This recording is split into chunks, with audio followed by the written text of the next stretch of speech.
I recently visited Amboseli National Park again, and this place has quickly become one of my favorite places in the world to photograph.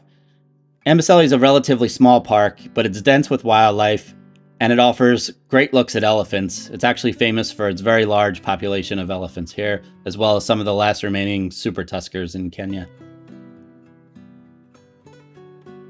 Amboseli has a couple of different lodges inside of the park. Last time I was here, I stayed at Serena.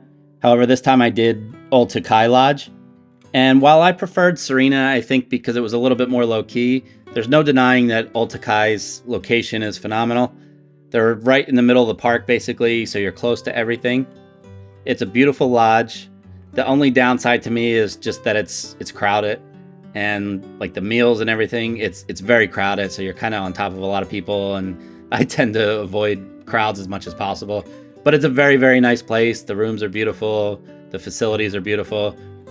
And one of the really strong positives is it actually offers you a really great look of wildlife, even right from the lodge. You don't even have to go far. Right on the other side of the fence, there's usually elephants, zebra, all kinds of stuff. And we had a lot of baboons and vervet monkeys right on site. And something I'll talk more about later, when Mt Kilimanjaro is clear, you can actually see it right from the rooms as well. So as I mentioned, I'll start with the first day that I arrived. We actually had a killer day with the monkeys. These guys were actually trying to get in the rooms. They're actually very smart. They go around room to room, pushing on the doors, trying to get in. So you got to make sure you keep your doors locked. But we had a huge troop of baboons that moved through. And most of them had babies, which was awesome. It just made the photography opportunity here just out of this world. I got some really, really great shots just on the first day. And I actually didn't even want to go out for the game drive. I was having such a good time photographing these baboons.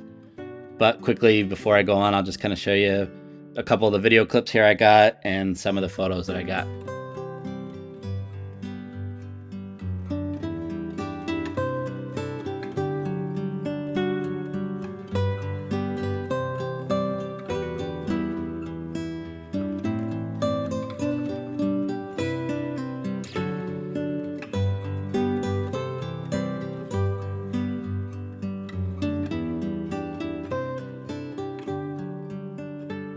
So throughout this video, I'm going to talk about whether I was able to get some of my dream shots and also give you some tips on the park itself and kind of my experiences here. So let's start right with Amboseli, the park itself, right with the name. The word Amboseli comes from a Maasai word or Swahili word that means basically dusty place. And this lives up to the reputation. Every day, basically, when you're in here, it's pretty much going to look like this. I was covered in dust, head to toe, every single day. It was pretty bad. You'll notice mid-mornings, late afternoons, especially once the winds kick up, you're going to see a lot of these dust devils blowing around. They look like mini tornadoes, just blowing the dust all over the place. Actually kind of neat to see. But again, very important. I wore a gaiter pretty much all week, covering my face, my nose, my mouth. I was pretty sensitive to the dust, as well as glasses and a light long sleeve shirt. And most importantly, if you have a blanket or something, a towel, anything, bring it to cover your camera gear. My stuff is going to have to be hosed off for a week after this trip. It's really in bad shape. And speaking of gear, I brought a lot of stuff with me. I brought my 600 f4, 400 2.8, 100 to 500, Canon R1, R3, and R5 bodies. I also brought a wide angle with me. This was very important for a couple shots here. But one of the key shots I was after comes from Lake Amboseli, and it's actually the dry lake bed. And what happens, at certain times of the year, this lake is completely dry. So when you head out there, it looks like a desert. It's another just dry, dusty place. But what's really special about this place is the elephants that are making their way from the woodland area out to the marshes. They come all the way through this dry lake. So it gives you some chances for some really nice shots here. This was a wide angle shot. One of the points of this, or the key points of this area, or things you can do, is it's kind of a gray area. I've seen a lot of people that get out and they lay on the ground and get shots. I saw people doing that while we were there as well. It's actually something I wanted to do, even though it's technically illegal in the park. But we had a hard time because the particular group of elephants we had were a little cranky, didn't really want us around, so we weren't going to cause any more trouble, especially since technically you're not really supposed to do that. One of the cool sightings we've had here was, I thought I was looking at part of the lake, but turns out this was a mirage. There's actually no water there. It's the first time I've really seen a true mirage, and it was kind of neat because you could see the reflections of the vehicles and stuff. But anyway, moving on. So in the afternoon, we would head over to the marshes, which is where the elephants end up. And like I said, this place is super famous for having huge herds of elephants. They actually used to have over 100,000 elephants here. They're now down to close to 40,000, I believe, somewhere in the 30s. But I'm not going to go into that. That's just kind of a bummer. But one of the main things we were after here was the super tuskers, or the tusker elephants with the huge long tusks that some of them touch the ground. And one of the younger males here, this is Michael. He's one of the younger tuskers. He was kind of in charge of this group here. And even though we were there for him, I was having such a great time with it. There was a lot of baby elephants here, and they were just having the time of their lives, rolling around in the marsh, getting wet, you know, kind of cooling themselves in the mud. And it was really photogenic. It was fun to photograph and film. But yeah, like I said, the main reason I was here, the main thing that I really wanted was the tuskers. And Michael here, again, he's a younger one. He's a little cranky compared to the more famous elephant that's here that I'll get to later. But basically what happened was he was kind of the main bull in charge of the herd. And for a while, there was a couple herds that merged. And he left and he went way out in the field to kind of gather some more of the females. So while he was gone, we kind of focused on just some of the other elephants that were around. We had a lot of close-up encounters, which was really neat. It's always fun when they walk by, even if you can't really photograph it. And then we had a couple younger elephants that were kind of sparring out in the field. And while all this was going on, we actually had a really pleasant surprise, something I didn't expect to see based on the conditions. And that was that the clouds started to clear and Mt Kilimanjaro made its first appearance for us. And this is one of the money shots that people are trying to get here. You want the elephants lined up with Mt Kilimanjaro. It's actually a very difficult thing at times to get. You need a lot of conditions to come together. You need the right sky conditions, and then the elephants to be lined up, and foregrounds and all that kind of stuff. So I really wanted Michael in front of that, but at the time he was being difficult. But all of a sudden, as the sun started to set, he made his way from really far out in the fields right to us, right into the setting sun. I mean, it was unbelievable. I couldn't believe this was actually coming together. I wish I could have got lower. There was just no possible way to get any lower than what I was, but I was really, really happy with these shots. And even when all of this was going on, as happy as I was, I didn't think it could get any better. He actually made his way behind us, and he crossed right into the path of Mt Kilimanjaro. So, I mean, everything really just came together right in this late afternoon. But all that said, this would be the last time I think we would really see the mountain. We only had one appearance in our time here, which was kind of a bummer, but hey, one's better than none. I'll take it. So the most important thing that I really wanted to see on this trip was I wanted to see Craig, who is basically arguably the most famous elephant in Africa at this point. He's the largest tusker that remains in this area, and many times he's off by himself. And he actually left the park, which turned out to be a good thing because he went onto a conservancy nearby. And basically you go and you pay the Maasai tribe and you pay the rangers that are there, and you get out of the car, you get out of the vehicle, and you have a quick, chaotic about 10 minutes.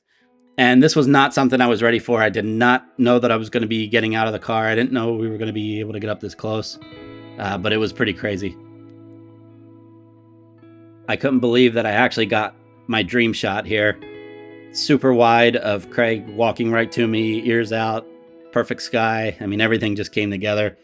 It was a weird feeling. It was kind of emotional. Like, I don't know that I've had this kind of experience with a lot of other animals, maybe because I was out of the car with them and up so close. Again, gray area. I can't guarantee this happens on every trip, especially if he's in the park. Unlikely that you'd be able to get out of the car. But, I had the Maasai guy behind me with his hand on my shoulder pretty much the whole time telling me, get back. But this guy, he's such a gentle giant. He really didn't care. I'm sure he's used to this. And the positive thing, I know some of you are probably saying, oh, you're harassing that poor animal. This keeps this guy alive. I'm sure of it. He is worth so much more alive than he is dead, because people are coming here to see him. So that's important. And, that's a sad reality of the world these days, but it is what it is.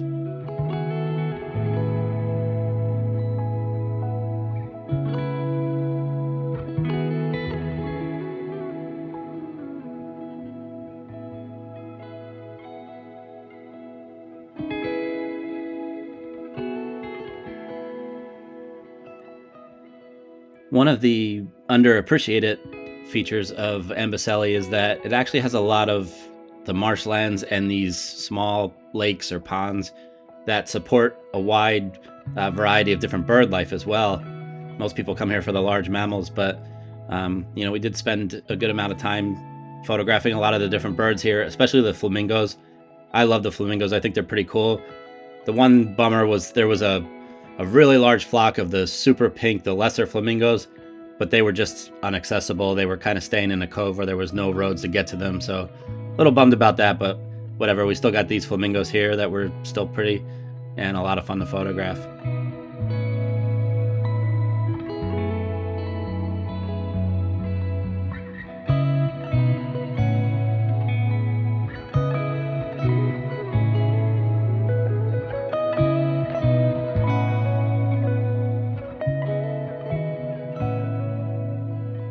One of the roads or causeways that went between a couple of the lakes, every day that we drove by it seemed to just be loaded with these pied kingfishers. And we got a really nice scene here of one eating a really large fish. Couldn't believe he actually got it down. But a lot of the other birds we saw, one of the days we saw this large flock of crowned cranes. They just kept flying in. This was the largest flock that I've personally seen. I mean, I'm sure this is not rare or anything, but it was pretty cool. We also saw quite a bit of fish eagles. Got to see one fish at one point.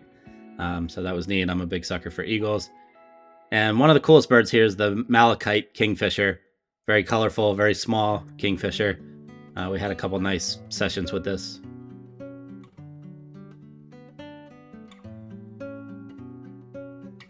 We also got bee eaters here. They were posed right in the open up close. We got a couple secretary birds and mating ostriches. That was different. So cats in Amboseli. There's not a lot of cats in Amboseli. There are a few lions. We did see a couple of them, not many. But the biggest attraction on this trip, I'm not going to go super in depth in this because I did a separate video on this sighting, but we did see a mother cheetah that had 5 now sub-adult cubs. So essentially 6 cheetahs all together. And we got to see, one, we saw them up very close. They were coming in between the cars, as you could see. Doesn't make for great photos, but what an experience when they walk literally right next to you. It's just so cool. That never gets old to me. But in addition to these close sightings, we did also get to see a hunt. This mother cheetah was hunting for her 5 cubs here. You can watch the other video. I'll post a short clip here just of the cheetah running. And she did take down a gazelle. Actually, the gazelle fell. But either way, still amazing. I mean, watching a cheetah run in full speed, no words to describe it. It's unbelievable.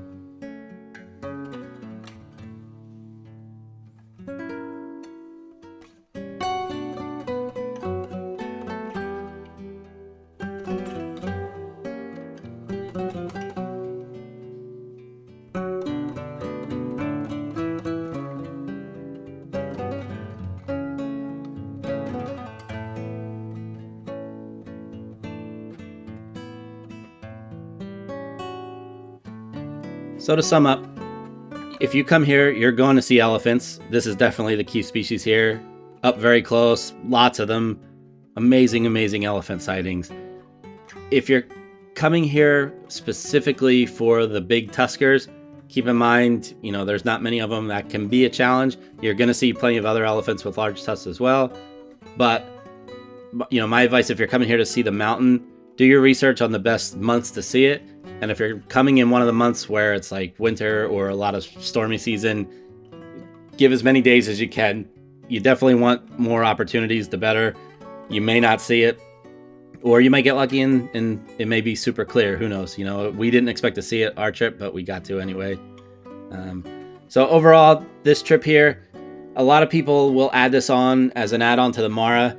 I personally, I would come here just for this place. It's amazing. It does get crowded in peak season, but I mean, I have to say, in all honesty, as much as I love the Mara has more potential for epic stuff like the migration and cat sightings and things like that.